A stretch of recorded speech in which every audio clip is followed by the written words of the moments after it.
تخيل معايا انت جالس في الدار حتى كيصوني لك التليفون ديال واحد شخص ميت. شنو ردة الفعل ديالك؟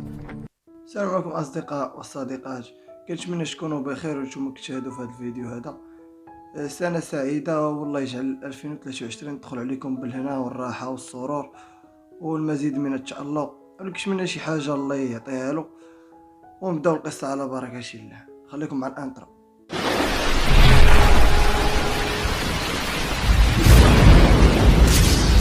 خوش، هاد القصة مني سمعتي انا ما تشيقتش، حتى نتوما قليل فيكم اللي غادي يشيقوا واللي ما غاديش يشيق. المهم، قصة اليوم ديال تشارلز بيك اللي هو واحد سيد خدام. كان واحد النهار غادي يتقابل مع مراته باش غادي يطلقوا. كان راكب في القطار، كانوا غاديين والقطار تلاقى مع القطار ديال البضائع، تلاقاو داروا حادثة خايبة. شي مات، شي مجروح، شي مصدوم، شي في غيبوبة. المهم، خطيبة تشارلز بيك كانت جاية تلقى في الطوموبيل في المحطة ديال القطار. يتسمع في الراديو، سمعت واحد الحادثة ما حادثة صافي، وهي تجي الخبار راجل حتى هو مضروب شماك. صافي مشات للدار، فرق الانقاذ كيجمعوا تماك. تشارلز بيك ما شافوش، ما يعني بقى تماك طايح في القطار، اما ما عرفتش مو قصتها كيفاش داير. مشات للدار، دازت 11 ساعه على الحادثه.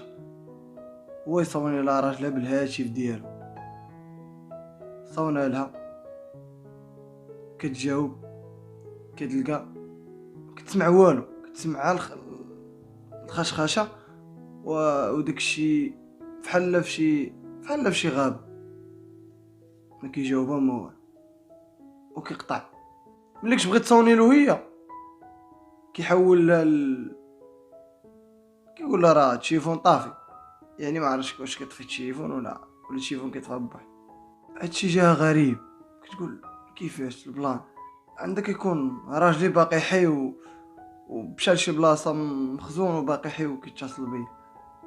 رغم ذلك الفرق الانقاذ فتشوا كاع البلاصه، كاع البلايص اللي تماك وما لقاو والو. فتشوا كلشي، فتشوا اي حاجه وما لقاو حتى شي حاجه. ولا صونا لها المره الثانيه نفس المشكل، كيصوني لها، كتجاوب، كتسمع الخشخشه وكيولي يقطعكش. ولا تصوني له هي، كيقول لها التليفون غير مشغل. يعني كي غنقولوا في هذه الحاله، راه شويه هاد القصه شويه كتحير بزاف. انا ملي سمعتها استغربش، والله الا استغربش الخوت. عيطش على فرق الانقاذ، دات لهم التليفون، دات لهم تسجيل المكالمه. بقاو تابعين المكالمه، بقاو شابعنا توصلوا للقطار، لقاو راجلها. التليفون لم يعثروا عليه، ما لقاوش ابدا، ما لقاوش. راه هذه القصه اللي باقا محيراني انا في دماغي، ما لقاوش. والراجل لقوه فاش دار القطار الكسيده، لقوه مات. يعني شكون اللي صونا في دوك التصاونيات؟ شكون اللي صونا؟ وغريب الامر، ماشي غير مراشو اللي صونا عليه جوج مرات، صونا على مو وعلى خوه وعلى اختو وعلى عمته وعلى مراته. 35 مكالمه 35 مكالمه اللي صونا. شكون اللي صونا هاد المكالمه؟ والراجل فاش تضرب مات. والغريب من الامر، لو كان شي صاحب وحده مثلا هو اللي صونا، واش صاحبو يعرف السميه ديال خوه، اختو، مو، عمتو، مراتو؟ علاش بالضبط يصوني على الاقارب ديالو هو؟ مالو ما يصوني الاقارب ديال هذاك صاحبو ليه التليفون؟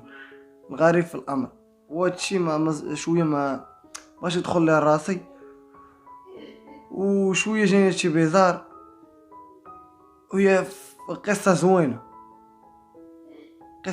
وفيها بنادم ما يفقش الامل. القصه ديالنا كتسالي هنايا الخوش. كنتمنى تبارطاجيو الفيديو وسنة سعيدة. كان معكم أمل لبيد.